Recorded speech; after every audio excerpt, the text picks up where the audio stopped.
13 de septiembre. 3:47 de la madrugada. Una señal de emergencia interrumpió todas las transmisiones del país. Una enfermedad desconocida estaba propagándose por el aire. La gente lo llamó la niebla roja. Nadie sabe si fue un virus, un arma o el castigo de un dios olvidado. Lo único cierto es que cuando amaneció, el mundo ya no nos pertenecía. El ejército, con todo su poderío, no resistió más de 3 días. Los hospitales, que debían ser santuarios de sanación, se convirtieron en epicentros del horror, colapsando bajo el peso de los enfermos y los muertos. Las calles, antes llenas de vida y movimiento, se llenaron de cuerpos que nunca llegaron a enfriar. Un tapiz macabro de la civilización caída. Los primeros infectados eran lentos, torpes, casi una burla de lo que una vez fueron. Pero eso fue solo el principio. Luego comenzaron a correr. Ethan Cross, 33 años. Ex bombero, un hombre acostumbrado a correr hacia el peligro, no a huir de él. El último registro de su unidad era un juramento grabado a fuego, a salvar a quien aún respire. Despertó entre las ruinas calcinadas de su propia estación de bomberos. El fuego, su antiguo enemigo y herramienta, todavía ardía perezosamente en algunos rincones, consumiendo los restos de su vida pasada. Sus compañeros, sus hermanos, todos muertos. Afuera, la ciudad de Arcadia era un cementerio de humo, cenizas y gritos lejanos que se clavaban en el alma. Con manos temblorosas, tomó una radio rota, una pistola con solo 2 balas, y se aferró a una promesa simple y brutal: a seguir vivo. Un día más. 12 días habían pasado desde el brote. 12 días de infierno. Buscando provisiones, Ethan se topó con un grupo de supervivientes escondidos en la penumbra de un supermercado abandonado. Eran 3. Mara, una enfermera de hospital, cuya mirada fría ocultaba una valentía forjada en las salas de urgencias, ahora desbordadas por el caos. Owen, un joven que aún no había cumplido los 20, con los ojos hundidos por el dolor de haber perdido a su hermano menor en los primeros días. Y Elías, un exconvicto, corpulento y silencioso que solo parecía confiar en la escopeta que abrazaba como si fuera su única familia. Al principio, nadie habló. En este nuevo mundo, las palabras se habían vuelto un lujo peligroso. Valían mucho menos que una lata de comida o una bala. El silencio estaba cargado de desconfianza, miedo, y la pregunta no formulada: ¿eres amigo o enemigo? Pero pronto aprendieron que no todos los supervivientes buscaban simplemente eso: sobrevivir. Algunos querían dominar. Un grupo armado que se hacía llamar los Cuervos Negros había reclamado los barrios destruidos como su feudo. Eran carroñeros de la civilización, hienas que se alimentaban de la desesperación ajena.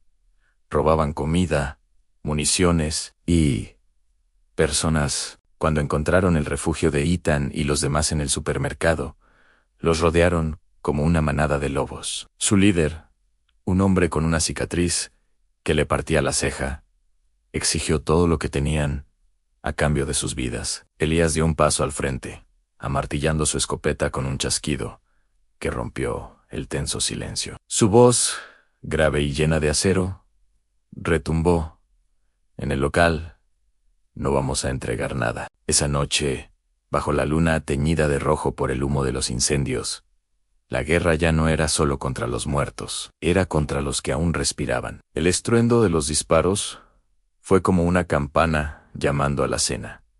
Una cena para el infierno. El ruido atrajo algo peor, mucho peor, que un puñado de bandidos. La horda llegó. No eran docenas, eran miles de cuerpos deformes, con los ojos vacíos y las fauces abiertas, corriendo entre los autos abandonados, golpeando las puertas de metal con una fuerza inhumana, derribando los muros de hormigón como si fueran de papel. La batalla por el supermercado se convirtió en una carrera por la supervivencia. Ethan y los suyos escaparon por una salida trasera hacia las alcantarillas, sumergiéndose en la oscuridad fétida bajo la ciudad. Pero abajo, La oscuridad también tenía hambre. En el laberinto de túneles húmedos y confusos, Mara se separó del grupo. Su grito, agudo y desesperado, resonó en las paredes de piedra, y luego, solo el eco y un silencio aterrador,